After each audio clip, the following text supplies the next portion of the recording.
আসসালামু আলাইকুম। আশা করছি আপনারা সকলে অনেক, অনেক ভালো আছেন। সকলকে জানাই ২০২৬ সালের শুভেচ্ছা অর্থাৎ নতুন বছরের শুভেচ্ছা। নতুন বছরের শুরুতে আমি যে বইটি নিয়ে কথা বলবো, বইটির নাম হচ্ছে 'পোয়েটিক্স' যার রাইটার হচ্ছে এরিস্টটল। আ আমার হাতে দেখতে পাচ্ছেন এই যে 'পোয়েটিক্স' বইটা একদম ছোট্ট একটা বই। বাট এটার আমি যদি বাংলা সংস্করণ যদি দেখি, সেক্ষেত্রে দেখব লেখাগুলো আরো বেশি। কারণ বাংলায় হচ্ছে এই আগের যে অংশটা অর্থাৎ পোয়েটিক্সকে একটু ডেসক্রিপশন করা আছে বা হচ্ছে পোয়েটিক্সকে আরো ভালোভাবে গুছিয়ে লেখা আছে। বাংলা ভাষার আমার কাছে মোট ৩ টি অনুবাদ রয়েছে। যেটা আমার সর্বপ্রথম কেনা বই সেটা হচ্ছে সুনীল কুমার মুখোপাধ্যায়ের এই বইটি। এটা হচ্ছে ফ্রেন্ডস পাবলিকেশনের একটা বই এবং এই বইটি আমি সর্বপ্রথম কিনেছিলাম এরিস্টটলের পোয়েটিক্স। কারণ এই ছবিটা আমার পছন্দের একটা ছবি। যেখানে এরিস্টটল আছে এবং পছন্দের কালার আরকি নীল কালার একটা চাদর বা উত্তরীয় তার গায়ে আছে। এবং এই ছবিটা হচ্ছে দারুণ একটা ছবি। কারণ এই ছবিটায় এরিস্টটল এবং প্লেটোর ভিতরে যে চিন্তা ভাবনার একটা পার্থক্য সেটাও যেমন আমরা দেখতে পাই, তেমনি ভাবে এই ছবিটা দারুণ লাগে দেখতে। এটার যে সম্পূর্ণ যে ছবিটা আছে সেটাও কিন্তু অসাধারণ একটা ছবি। অ্যা এই বইটা আমি আমার কিনেছিলাম মেবি হচ্ছে কলেজ লাইফে। হ্যাঁ, আমার কলেজ লাইফে আমি কিনেছিলাম। আমার হচ্ছে যুক্তিবিদ্যা ছিল। আর যুক্তিবিদ্যায় সাধারণত হচ্ছে এরিস্টটলকে ধরা হয়ে থাকে জনক হিসাবে। কারণ যুক্তিবিদ্যা সম্পর্কিত যে সকল আলোচনা হয়, সমালোচনা হয়, এরিস্টটলের চিন্তাগত পদ্ধতি থেকেই কিন্তু এটা আরকি ক্রমশ এগিয়ে যাচ্ছে সামনের দিকে। এবং I hope ভবিষ্যতেও কিন্তু এটা এরিস্টটলের চিন্তাভাবনা নিয়ে আরো চর্চা হবে। সেক্ষেত্রে আমার যেহেতু যুক্তিবিদ্যা ছিল এবং যুক্তিবিদ্যা হচ্ছে এরিস্টটল সেখানের জনক এবং যুক্তিবিদ্যায় এরিস্টটলের অর্গানন নামে আরকি ৬ টা খণ্ডের একটা বই পাওয়া যায়। ওই থেকে আরকি এরিস্টটলের সাথে আমি কানেক্টেড বলতে পারেন। সেই থেকে এই বইটি কেনা। এরপরে আমি আমার বিশ্ববিদ্যালয় জীবনে আরকি এই বইটি কিনি। এটা হচ্ছে বদিউর রহমানের।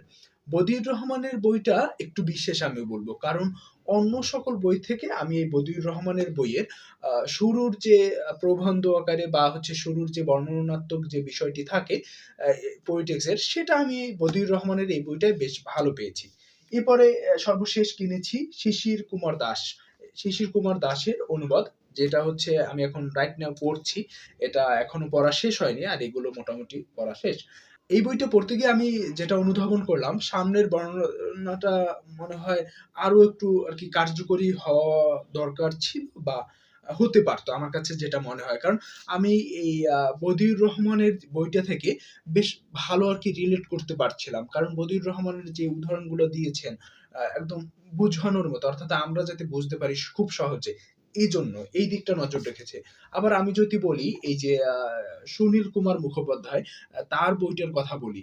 তার বইয়ে আবার দেখেছি পোয়েটিক্স এর যে মেইন অংশটা, সেই অংশটা বেশ কার্যকরী ছিল আমার কাছে মনে হয়। কারণ মেইন তো হচ্ছে আ পোয়েটিক্সটা লেখা হয়েছিল সেই গ্রিক ভাষায় বা হচ্ছে লাতিন ভাষায় সামথিং লাইক দ্যাট। বাট আ একটা সময় সেটা ইংরেজি অনুবাদ হয়, আরবি অনুবাদ হয়।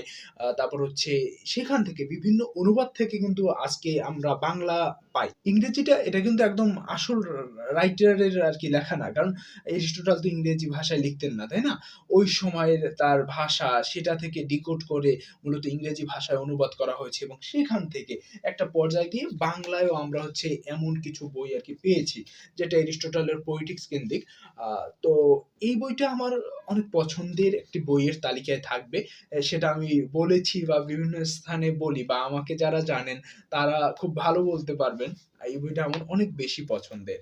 শিশির কুমার দাস তার এই প্রবন্ধে বা হচ্ছে তার হ্যাঁ, প্রবন্ধই আমি বলি। অর্থাৎ যে অংশটা আরকি বর্ণনাত্মক অংশটা যেটা আরকি অনুবাদকরা বর্ণনা করেছেন তাদের মতো করে। সেই অংশটায় তিনি আরকি বলতে চেষ্টা করেছেন এভাবে যে, ভারতীয়রা প্রাচীনকালে যে গ্রিক শিখেছেন বা হচ্ছে প্লেটো বা এরিস্টটলের চিন্তাধারার প্রতি আকৃষ্ট হয়েছেন, সেরকম কোনো আরকি ওরকম নথিগত রচনা পাঠ করেছেন বা এরকম কোনো নির্দেশ নেই। তিনি এরকম বলেছেন। তবে আমার কাছে যেটা মনে হয় যে এরকম সরাসরি যে নেই এটা আমরা বলতে পারি না। কারণ ভারতীয় চিন্তাবিদ আল ফারাবি তার উপর কিন্তু এরিস্টটলের একটা ভালো প্রভাব ছিল। যেটা লজিকের ক্ষেত্রে ছিল। এখন হয়তোবা এটা বলা যেতে পারত বা এটা বলা যেত যে সাহিত্যগত দিক থেকে হচ্ছে এরিস্টটলের চিন্তাধারায় ভারতের কেউ আকৃষ্ট হয়নি। সরাসরি যে প্রাচীন গ্রিক ভাষা বা নাটক বা হচ্ছে গ্রিক চিন্তাধারা, এরিস্টটল, প্লেটোর চিন্তাধারার প্রতি প্রাচীন ভারতে কে চর্চা করেছেন কিনা এটার নির্দেশনা পাওয়া যায়নি বা নির্দেশ কোনো ছিল না। এটা না বলে আমার কাছে মনে হয় সাহিত্যটাকে কোট আনকোট করা যেত এক্ষেত্রে। কারণ আমরা দেখি লজিকের ক্ষেত্রে আল-ফারাবিকে আমরা পাই, বা একদম সরাসরি যদি বলি দর্শনের ক্ষেত্রে, সেখানে দর্শনে কিন্তু আমরা আল-ফারাবিকে এখানে দেখতে পাই। তিনি এরিস্টটলের চিন্তাধারা বা এরিস্টটলের চিন্তাগত পদ্ধতিতে তিনি আরকি আকৃষ্ট হয়েছেন বা তার চিন্তাধারায় তিনি আরকি কথা বলেছেন। এই যে দেখি, অর্থাৎ চিন্তাগত দিক থেকে এরিস্টটল, প্লেটোর অবশ্যই হচ্ছে অনুশীলন করতেন এই ভারতীয়রা, এটা আমার কাছে মনে হয়। আর মূলত এই এরিস্টটলের পোয়েটিক্স নিয়ে অনেক ধরনের ধারণা আছে। ধারণা করা হয়ে থাকে এরকম যে এটা মূলত ৩ খণ্ডে লেখা হয়েছে, কোথাও পাওয়া যায় এমন, আবার কোথাও পাওয়া যায় হচ্ছে ২ খণ্ডে লেখা হয়েছে। অর্থাৎ বিভিন্ন ধরনের ধারণা কিন্তু এরিস্টটলের পোয়েটিক্স নিয়ে রয়েছে। রোস্তাগনির মতে এরিস্টটলের পোয়েটিক্সটা মূলত লেখা হয়েছিল মহাবীর আলেকজান্ডারের জন্য। কারণ আমরা সকলেই অবগত যে আলেকজান্ডারের গৃহশিক্ষক বা আলেকজান্ডারের শিক্ষক ছিলেন এরিস্টটল। সেক্ষেত্রে এরিস্টটল তাকে হচ্ছে সাহিত্য ক্ষেত্রে জ্ঞান দেওয়ার জন্য তার জন্য একটা বই লিখেছেন। আবার অন্য দিক থেকে আমরা যদি এটার রচনার প্রেক্ষাপট দেখি, সেক্ষেত্রে আমরা দেখতে পাই এরকম যে এরিস্টটলের একটা শিক্ষা প্রতিষ্ঠান ছিল যেটার নাম হচ্ছে লাইসিয়াম। সেই শিক্ষা প্রতিষ্ঠানে তিনি লেকচার দিতেন।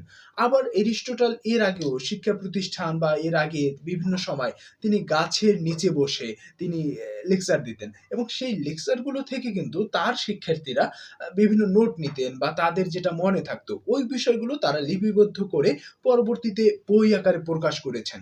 এখন আলেকজান্ডারের জন্য বিশেষভাবে পোয়েটিক্স রচিত হয়েছে এটাও একদম শিওরলি বলা যায় না। আবার কিন্তু এভাবেও আমরা বলতে পারি যে হয়তোবা এরিস্টটলের বিভিন্ন লেকচার থেকে তার শিক্ষার্থীরা সেই পুঁথিগুলো সংরক্ষণ করে, সেই নোটগুলো সংরক্ষণ করে বই আকারে পরবর্তীতে তারা পাবলিশ করেছে। যেটা আমরা দেখতে পাই লজিকের ক্ষেত্রে। লজিকের যে ৬ খণ্ডে অর্গানন প্রকাশ করা হয়েছিল, সেটা কিন্তু একজন তার স্টুডেন্টরা, অর্থাৎ ২ জন স্টুডেন্ট, একজনের নাম হচ্ছে থিও, সরি আমি এই মুহূর্তে নামটা মনে করতে পারছি না, থিও দিয়ে নামটা। একজনের নাম এরকম, আরেকজনের নাম ওরকম। যে ২ জন শিক্ষার্থী কিন্তু তার সেই লজিক নিয়ে তার যে লেকচার সেগুলো আরকি প্রকাশ করেছিলেন অর্গানন নামে ৬ খণ্ডে। অর্থাৎ এরিস্টটলের পোয়েটিক্স এর ক্ষেত্রেও আমার মনে হয় এরকম কিছু হতে পারে যে তার শিক্ষার্থীরা তার কথাগুলো নিয়ে, তার লেকচারগুলো নিয়ে বই আকারে প্রকাশ করেছে বা হচ্ছে সংরক্ষণ করেছে। গ্রিকে একটা প্রবাদ আছে, মেগা গিলিত্তন মেগা কাক্কন, এরকম, আমি ভুল বলতে পারি, যাই হোক এরকম একটা প্রবাদ আছে। অর্থাৎ এর প্রবাদটার মানে হচ্ছে এরকম, বড় মানেই বড় জঞ্জাল। এটা এখন বড় মানেই বড় জঞ্জাল বলা হয়ে থাকে অনেক বই দেখি না আমরা, অনেক মোটা সোটা এরকম, ওই বইটা অনেক বড় জঞ্জাল এরকম যদি আমরা বলি গ্রিক প্রবাদ অনুযায়ী। সেক্ষেত্রে আমরা দেখি এরিস্টটলের পোয়েটিক্স ছোট্ট একটা বই। এই ছোট্ট একটা বইয়ের মেবি হচ্ছে কতটা ২৫-২৬টা চ্যাপ্টার এই বইতে, হ্যাঁ? তাহলে ২৬টা চ্যাপ্টারের একটা বই যেটা আমরা পাই, সেই ছোট্ট বইটা নিয়ে অনেক ভাবিয়েছে কিন্তু। নতুন চিন্তা, নতুন ভাবনা এই বইটা নিয়ে। এই বইটা যেমন আমার পছন্দের বইয়ের তালিকায় থাকে, তেমনি ভাবে এই বইয়ের ভিতরে একটা শব্দ আছে, যেই শব্দটা আমার অনেক পছন্দের। সেটা হচ্ছে ক্যাথারসিস। ক্যাথারসিস শব্দটা নিয়েও কিন্তু অনেক ধরনের গবেষণা, অনেক ধরনের অর্থ, অনেক ধরনের বিশ্লেষণ, অনেক ধরনের প্রয়োগ আমরা দেখতে পাই। সেক্ষেত্রে দেখুন, ক্যাথারসিস এই বইটির একটা শব্দ মাত্র। সেই শব্দ দিয়ে কত গবেষণা, কত চিন্তাধারা তৈরি হয়েছে। আর একই ক্ষেত্রে এই বইটি একদম ছোট। এই বইটি ছোট বলে কিন্তু অবহেলার জিনিস নয়। বইটি নিয়ে অনেক চিন্তা, অনেক ভাবনা, অনেক গবেষণা কিন্তু এখনো হয়ে আসছে বা ভবিষ্যতেও হবে। পোয়েটিক্স নিয়ে আলোচনা করতে গেলে কিন্তু এরিস্টটল এসে যায়, এবং এরিস্টটলের কথা বললে তার শিক্ষক প্লেটোর কথা আসবে। এটা অতি স্বাভাবিক একটা বিষয়। এবং এই স্বাভাবিকতার বিষয়ের ভিতরেও কিন্তু অনেক ধরনের রহস্য, অনেক ধরনের বিরোধ মন্তব্য রয়েছে। যেমন আ প্লেটো তিনি কবিদেরকে তার আদর্শ রাষ্ট্রে রাখতে চাইতেন না বা রাখতেন না, এরকম তথ্য পাওয়া যায়। তিনি আরকি তার আদর্শ রাষ্ট্রতে কবিদের দূরে রাখতেন আদর্শ রাষ্ট্র থেকে। এখন দেখুন, আ কারণ এটার কারণ হচ্ছে তার ধারণা আ কবিরা হচ্ছে শুধুমাত্র নকল করে, অনুকরণ করে। একই ক্ষেত্রে এরিস্টটল মানলেন হ্যাঁ, কবিরা অনুকরণ করে। কিন্তু অনুকরণটা করে সৃজনশীল উপায়ে বা চিন্তাগত পদ্ধতিতে। যেটাকে এরিস্টটল আরকি ৩ টা উপায়ে অনুকরণের মাধ্যম, অনুকরণের বিষয় এবং অনুকরণের পদ্ধতি। এই ৩ টি পদ্ধতিতে ভাগ করে কিন্তু তিনি আরকি তার শিক্ষককে ডিফাইন করলেন যে, হ্যাঁ, আমার শিক্ষক এটা হয়েছে এবং এটার ফলশ্রুতিতে এটা। দেখুন এরিস্টটল এবং তার শিক্ষক আ প্লেটোর কথা যদি আমরা বলি, সেক্ষেত্রে তারা ছাত্র শিক্ষকের সম্পর্ক অনেক ভালো একটা সম্পর্ক নিশ্চয়ই এবং এর বাহিরেও কিন্তু ছাত্র শিক্ষকের যে বিরোধপূর্ণ আ মতবিরোধ, এই মতবিরোধটাও কিন্তু সাহিত্য ক্ষেত্রে বা বর্তমান হচ্ছে গবেষণা বলেন বা হচ্ছে আমাদের চিন্তাগত পদ্ধতির ক্ষেত্রেও এটা বেশ প্রতিষ্ঠিত। ২ টা মতই আমাদের কাছে প্রতিষ্ঠিত এবং ২ টা মত নিয়ে কিন্তু এখন চর্চা হচ্ছে বা হচ্ছে ভবিষ্যতেও এটা নিয়ে কিন্তু চর্চা হবে। এই যে চর্চা হওয়ার বিষয়টা, ধারণা করা হয় এরকম যে এরিস্টটল এই পোয়েটিক্স নিয়েও তার শিক্ষকের সঙ্গে আলোচনা করেছেন এবং তার শিক্ষকের ধারণাকে তিনি ডিফাইন করেছেন অনুকরণ তত্ত্ব দিয়ে। যেটাকে আমরা হচ্ছে ৩ টি ফর্মে পাই, আগেই বললাম। আরেকটা তথ্য পাওয়া যায় এমন যে যদি কোনো কবিতাপ্রেমী বা সাহিত্যপ্রেমী প্রমাণ করতে পারে যে কাব্য শুধুমাত্র আনন্দের জন্য নয়, মানুষের মঙ্গলের জন্য, তাহলে আমরা তার কথা শুনবো এবং সেটা আমরা মেনে নেব। এটা হচ্ছে প্লেটোর কথা। দেখুন এরিস্টটলের জন্মের ২৫ বছর পূর্বে এই একটা মন্তব্য করেছিলেন তার শিক্ষক প্লেটো।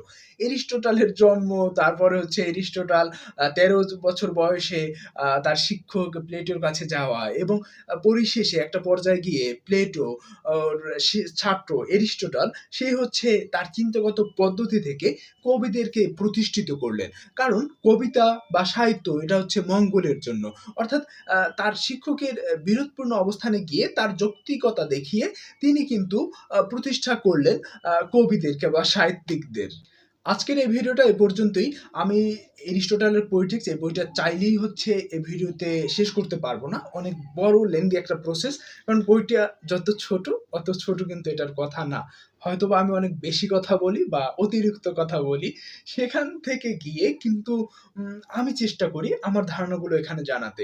যাই হোক এই বইটা নিয়ে সামনে আরো একটা ভিডিও করার প্ল্যান আছে এবং সেখানে চেষ্টা করব বইটি আরো সুন্দরভাবে আপনাদের মাঝে উপস্থাপন করার জন্য। সকলে সুস্থ এবং নিরাপদে থাকুন। আর আমার প্রিয় বই এরিস্টটলের পোয়েটিক্স এই বইটা কিন্তু আপনি চাইলে পড়তে পারেন।